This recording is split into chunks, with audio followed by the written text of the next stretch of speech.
was once hospitalized for psychosis, and I still have mystical experiences that I'm learning to understand through an integrative lens. Psychological, spiritual, and human. There are parts of my inner experiences that I didn't always feel safe talking about publicly because I didn't always know how to explain them without them being either misunderstood or taken too literally. I also want to name something that has shaped how I relate to all of this. When I was diagnosed with psychosis, it led to hospitalization. And I share that not as a label, but because it has deeply influenced how I learn to relate to intense internal experiences, especially experiences that felt spiritual, symbolic, and overwhelming. I've had experiences in deep states of consciousness that were mystical in nature, where reality felt expanded beyond what we normally call ordinary perception. Spiritual communities call these visions or conversations with spirit beings. Western psychology calls it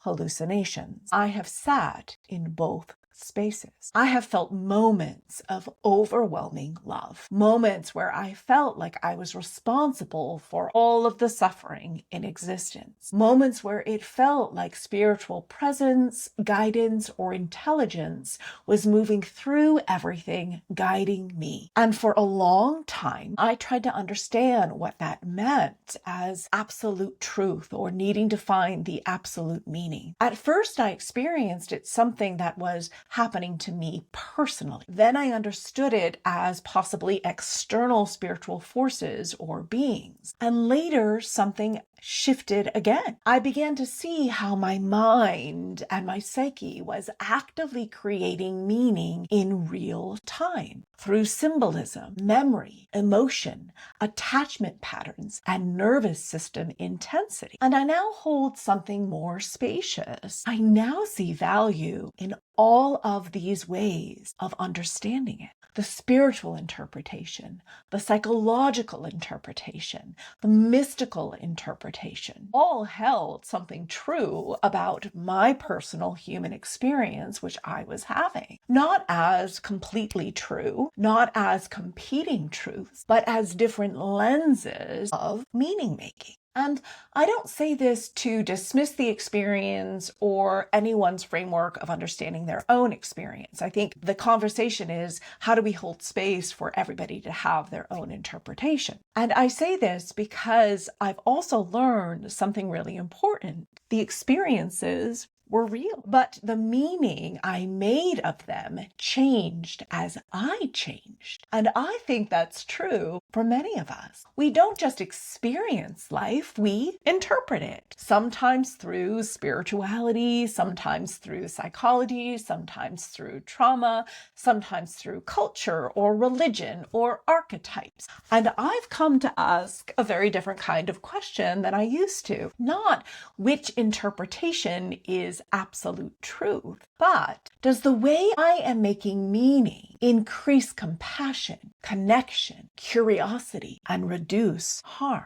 Because I've noticed something important. The same experience can lead one person toward humility and care, and another toward certainty, separation, and superiority. So the question isn't just the experience, it's the meaning-making system around it and how it shapes our relationships. So for me, belief has become less about becoming right in an ultimate sense and more about relational impact. Not that the belief doesn't matter.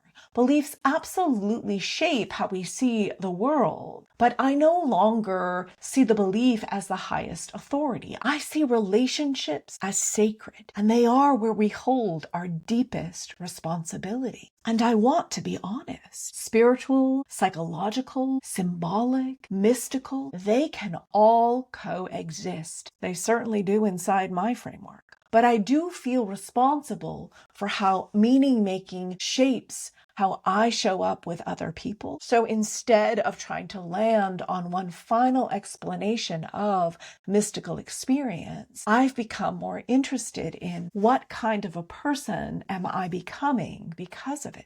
Do I become more open, curious, compassionate? Do I become more boundaried and hold others accountable when harm occurs? Do I become more humble? Or do they make me feel like I need to be more certain, or that I'm separate? Or does it make me want to create hierarchy? And do I then engage in ways that could potentially harm someone else? And I think this applies to all of us. Spirituality for me has become less about figuring out what is the ultimate truth and how to name it so that everybody experiences it the way that I do, and more about how do I relate to the person in front of me? Am I curious? Am I compassionate? Am I accountable? Not as a belief system, but as a practice of relationship. And if this resonates with you, I support people in integrating spiritual experiences, emotional depth, emotional overwhelm, and relational patterns in grounded, embodied living so you can feel more regulated, more connected to yourself and to others,